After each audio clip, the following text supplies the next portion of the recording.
여러분 안녕하세요. 5박 4일 공연예술 이야기 149회입니다. 이번 회에도 지난 회에 이어서 안종화저의 신극사 이야기에 있는 당시 예제와 의병극이라는 제목의 부분의 내용을 여러분들께 소개해드리도록 하겠습니다. 이 부분에는 유명한 신파극 육혈포 강도에 대한 설명이 나옵니다.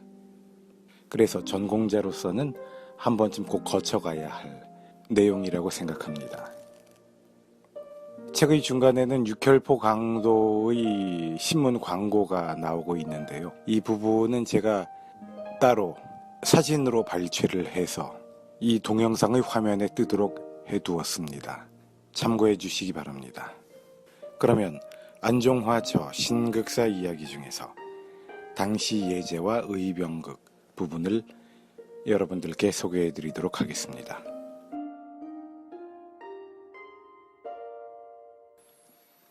당시 예제와 의병극.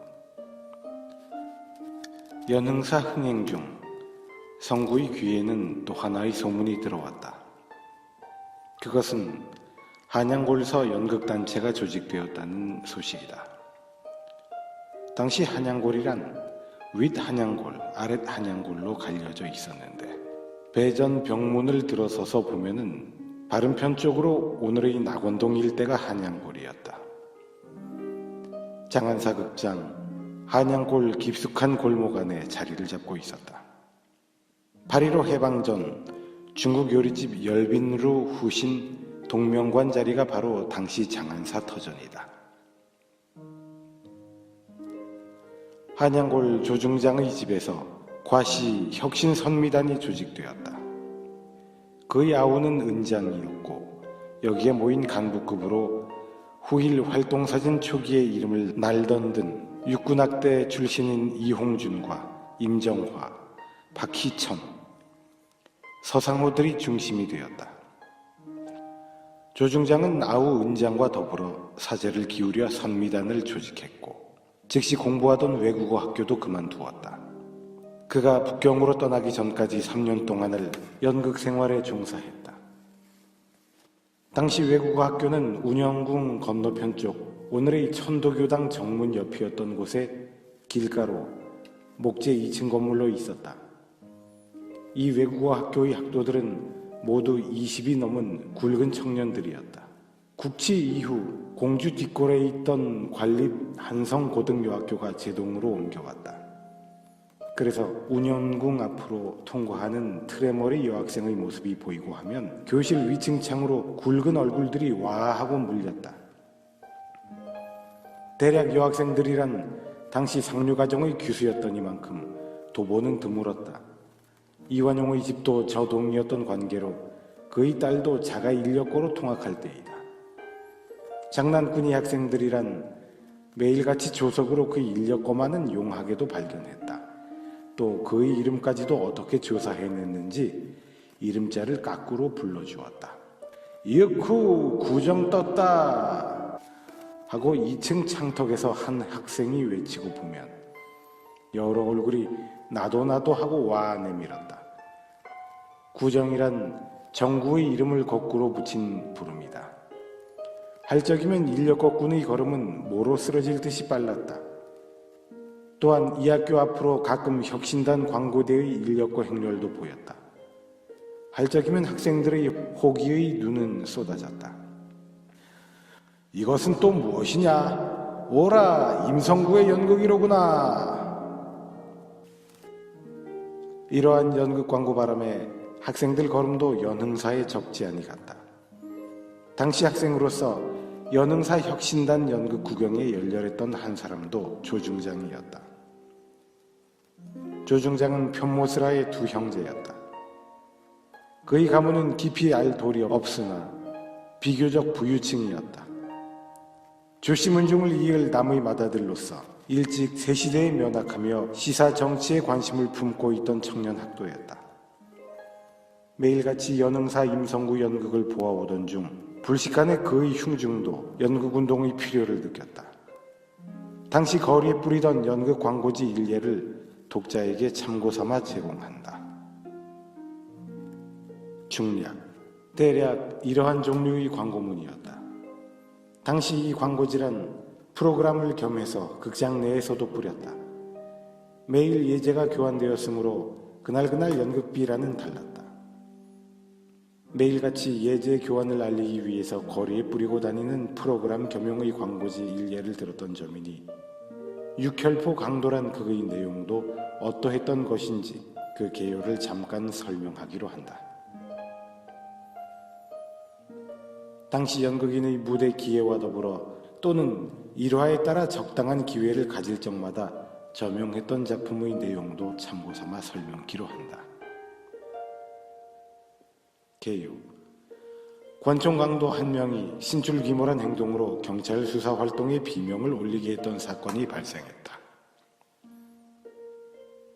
강도는 백주에 무일이 쉬어인 장님으로 변장하고 시내를 배회하며 범행할 장소를 염탐하러 다니던 중 어느 전당포 한 집을 눈여겨두었다가 그날 밤 돌입해서 주인의 가족을 위협하고 장물을 강탈했다. 이것이 계속해서 돌발된 사건이다. 여기에 경찰은 총동원되어 가지고 범인을 잡아내기에 혈안이 되었다. 그러나 어느 때는 인류신사의 모습으로 또 혹은 눈먼 장님으로 이렇게 교묘한 변장수를 보이며 시내에 출몰하는 까닭에 물샐 틈 없이 노상에서 검문의 포진을 쳤던 민환 형사대들도 기회를 놓쳐버리고 했다.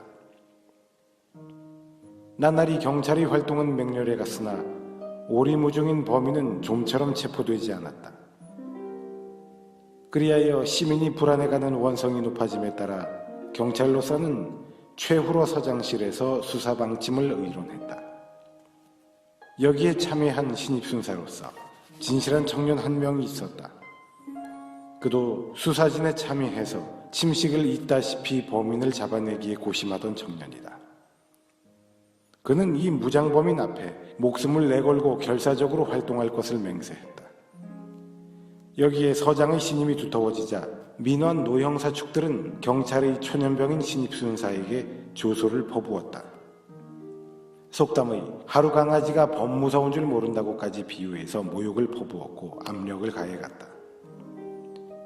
그리고 선배인 자기들의 경찰 경력을 무시한다고까지 억죄바가 업신여겼다. 이렇게 할 적마다 관중은 신입순사에게로 동정이 집중되었고 잘난 척 껐덕대는 형사대를 미흡게 보기 시작했다. 급기야 최종 장면인 교화에서 연일 신입순사는 밤을 새워가며 범인이 통과할 수 있는 길목을 지켰다. 하던 중 우연치도 않게 불심 검문에 장님 한 명이 걸렸다. 신입순사의 육감은 벌써 그를 강도로 알았다. 밤중에 장님이 다닐 리 없다. 즉시 그를 포박하려던 순간 난투가 일어났다. 관중은 손에 땀을 쥐고 바라본다. 장님에서 장한으로 돌변해 나온 강도와 청년 순사는 목숨을 내걸고 처절한 싸움이 계속되었다. 밤중에 단 두 몸뚱이가 뒹구는 육탄전이다. 억센 강도의 힘에 신입순사는 기진할 무렵 그 순간이다. 불행히도 강도는 품고 있던 권총을 발사하는 바람에 탄화는 신입순사의 넓적다리를 관통했다. 그는 피투성이가 된 채 최후의 일각까지 사력을 다해서 강도의 권총 잡은 손목을 물어뜯고 포승줄로 재빠르게 강도 한쪽 발목을 얽어가지고 자기 몸에 묶어버렸다. 제2탄은 순사의 흉부를 관통했다. 때마침 통행하던 체부의 발견으로 파출소에 내통되어 대기 중이던 형사들이 달려들었다. 이리에서 무난히 범인은 체포되었으나 불행히도 신입순사는 자기의 임무를 완수하고 절명해버렸다. 형사대들은 비로소 그의 용감한 순직의 머리를 숙이었고 평소에 업신여기던 잘못을 후회하고 그의 명복을 빌매 고요히 막은 내린다. 대략 이상의 스토리가 그의 내용이다. 당시 무대면의 기예들은 얼만큼 능란했던지 관중은 경탄을 연발하고 더욱이 신입순사의 백색 내이바람인 가슴에서 선혈이 솟아오르는 처참상이란 실감을 주고도 남음이 있었다. 이러한 기술들이란 빈 계란 껍질 속에 붉은 물감을 넣어서 솜에 쌓아놓았다가 기민하게 가슴 속에 넣어 터뜨리는 방식이다. 이것이 45년 전 연극 무대이고 보니 오늘의 그들이 생존했고 보면 7순이 훨씬 넘는 고령의 연극인들이다. 당시 한창렬의 강도 분장과 그 연기는 다른 배우가 따를 수 없었고 임성구의 신입순사 연기도 유명했던 만큼 당대 명콤비였다. 후일 극계인들로서는 두고두고 두 사람의 연기를 상찬했던 터이다. 초창시발초, 혁신단 연극의 성격과 그 경향을 말할 것 같으면 주로 애국적인 것과 권선징악이나 또는 미신타파 등의 것인데 일방 상류가정의 축첩의 폐해까지도 풍자한 연극을 보이었다. 그러하여 관중으로 하여금 무대를 통하여 선악의 분별과 인과응보 또는 정의감, 의협, 의분의 마음 등을 일으키게 했다. 애국적인 연극의 일례로는 의병대장 전녹두를 주인공으로 한 연극이 연흥사에서 즉시 상연되었다. 전록두 의병대장은 적이 항복하면 살리겠다는 감언에도 굴지 않고 일편단심 애국의 정신으로 꿋꿋이 뻗는 장렬한 의병 항쟁의 사실을 취급한 연극이었다.